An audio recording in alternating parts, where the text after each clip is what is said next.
નમસ્કાર, વાયએનએન ન્યૂઝમાં આપનું સ્વાગત છે। સમાચારમાં વાત કરીએ તો વડોદરા મહાનગરપાલિકાના સ્મશાન સંચાલન મુદ્દે કોંગ્રેસનો મ્યુનિસિપલ કમિશનરને ઘેરાવ। વડોદરા કોંગ્રેસ દ્વારા મહાનગરપાલિકાની વડી કચેરી ખાતે પ્રદર્શન કરી મ્યુનિસિપલ કમિશનરને જવાબદારી સાથે ઘેરવામાં આવ્યા।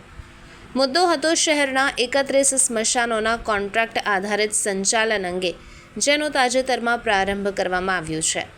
કોંગ્રેસના નેતા ચંદ્રકાંત શ્રીવાસ્તવ, શહેર કોંગ્રેસ પ્રમુખ ઋત્વિજ જોશી અને અન્ય અગ્રણીઓ અને કાર્યકરોની આગેવાનીમાં એક મજબૂત ટોળકી મહાનગરપાલિકાની વડી કચેરી ખાતે પહોંચી। તેમણે આક્ષેપ કર્યો કે નવો કોન્ટ્રાક્ટ શરૂ થયા છતાં પણ અનેક સ્મશાનોમાં અંતિમ ક્રિયા માટે જરૂરી સામગ્રીઓનો અભાવ જોવા મળી રહ્યો છે। શાસકો પાસે ખર્ચ માટે પૂરતા નાણાં છે, પરંતુ જનતાના અંતિમ સંસ્કાર માટે તંત્ર બેદરકાર બન્યું છે। તાત્કાલિક તમામ સ્મશાનોમાં પૂરતો જથ્થો અને સગવડ ઉપલબ્ધ કરાવવાની માંગણી કરવામાં આવી। કોંગ્રેસના આગેવાનોનું કહેવું છે કે માનવીના અંતિમ યાત્રામાં પણ અવ્યવસ્થાની છાયા હોવી શરમજનક છે।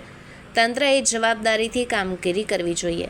મ્યુનિસિપલ કમિશનર અરુણ મહેશ બાબુને આવેદનપત્ર આપી તાત્કાલિક કાર્યવાહીની માંગ સાથે કોંગ્રેસના પ્રતિનિધિ મંડળે આ મુદ્દે જવાબદારી નક્કી કરવા કહ્યું હતું।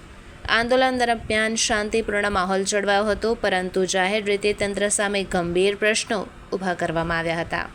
વડોદરા શહેરમાં ભ્રષ્ટ શાસકોના કુશાસનમાં જે જીવતા વડોદરાના નગરજનોને સુખ અને શાંતિ નથી મળતી, પરંતુ મૃત્યુ બાદ પણ જે વડોદરાના 31 સ્મશાનોનું ખાનગીકરણ અને કોન્ટ્રાક્ટ પદ્ધતિથી બીજી જે સંસ્થાને કામ આપવાનું 7 જુલાઈથી આજે જે આ લોકો અમલમાં લાયા છે, ત્યારે પહેલા જ દિવસે પેલું પ્રથમ ગ્રાસે મક્ષિકા જેવો ઘાટ ઘટ્યો છે। કારણ કે ખાસવાડી સ્મશાન હોય કે વડોદરાના બીજા સ્મશાન હોય, બધી જ જગ્યાએ ટોટલ મિસમેનેજમેન્ટ હતું। આજે આરોગ્ય અમલદારને રાતે સપનું આવે અને સ્ટેન્ડિંગ કમિટીમાં બીજેપીના નેતાઓ બેસીને પાસ કરી દે, તો આવા તકલફી નિર્ણયો ચલાવવામાં નહીં આવે। જે સંસ્થા સેવા હેતુથી કામ કરતી હતી એમાં તકલીફ શું હતી? અને આજે તમે જે આ લોકો પૈસાની વાત કરે છે કે જે આટલો ચાર્જ, તો કોર્પોરેશન પર જ્યારે સંસ્થાને પૈસા જે આપશે, તો એ પૈસા તો પબ્લિક જે ટેક્સ ભરે છે એ પૈસા છે। કોઈ મેયરના ખિસ્સાના પૈસા નથી, કોઈ ચેરમેનના કે ડેપ્યુટી મેયરના ખિસ્સાના પૈસા નથી। જે વડોદરાની પ્રજા પરસેવાના રૂપિયાથી વેરો ભરે છે, એ કોર્પોરેશનની તિજોરી તમે એ કોન્ટ્રાક્ટરને આમાં પૈસા આપશો? એટલે માણસ ટેક્સ ભર્યા કરે આખી જિંદગી અને મર્યા પછી પણ એને આવતાના દિવસોમાં આ લોકો ઓફિશિયલી મને તો લાગે છે કે સ્મશાનનો ટેક્સનો વેરો નામનો એનો વેરો પણ લાવશે ને એ પણ વસૂલશે। એવો આ તકલફી નિર્ણય છે, જેનો સખત શબ્દમાં વખોડીએ છીએ। બીજું, વડોદરા શહેરમાં કોઈ રોડ એવો બાકી નથી કે જ્યાં મોટા મોટા ખાડાને ભૂવા ના હોય। આ ભ્રષ્ટ શાસકોને ઢાંકણીમાં પાણી લઈને ડૂબી તો નથી મારું, તો જે ભૂવા પડ્યા છે સ્વિમિંગ પુલ જેવા, એમાં ડૂબકી મારો।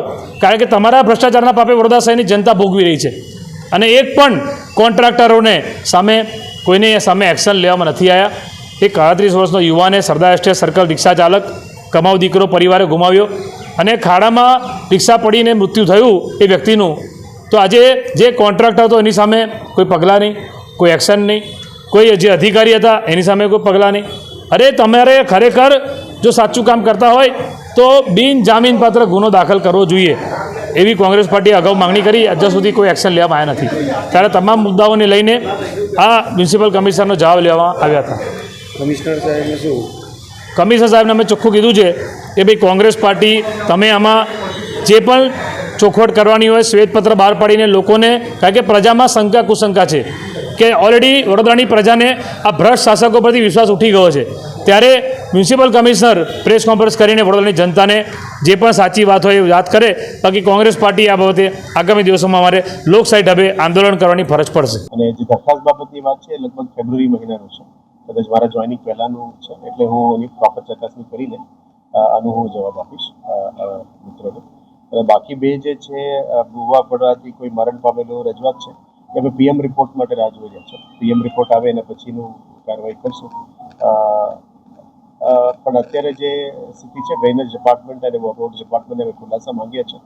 આની અંદર જે ઝોનલ એન્જિનિયર હતા, ડેપ્યુટી એન્જિનિયર હતા, એમને પણ નોટિસ ફટકારવામાં આવી છે। રિપોર્ટ આવ્યા પછી એની અંદર જે પણ કાર્યવાહી થશે અમે કરવામાં આવશે। અને ત્રીજું, જે જનરલી અત્યારે બહુ ખાડાઓ પડી રહ્યા છે, એ ગાયકવાડ વખત સમયની ડ્રેનેજ સિસ્ટમ્સ છે। આ ડ્રેનેજ સિસ્ટમ્સની અંદર નવીનીકરણ અત્યારે ધીમે ધીમે પ્રોજેક્ટ વિભાગ મારફતે કરવામાં આવી રહ્યા છે। અને જે ભૂવાઓ ખાડાઓ પડી રહ્યા છે એની પણ અમે લગભગ 3 અલગ અલગ પ્રક્રિયાથી અત્યારે આઈડેન્ટિફાઈ કરી રહ્યા છે. એક આપણા ફાયરની ટીમ પણ ફિલ્ડમાં જઈને એની ડેશ કેમ મારફતે અમે ભૂવાઓ અને ખાડાઓની આઈડેન્ટિફિકેશન કરી રહ્યા છે. Subscribe now and press the bell icon. Never miss an update.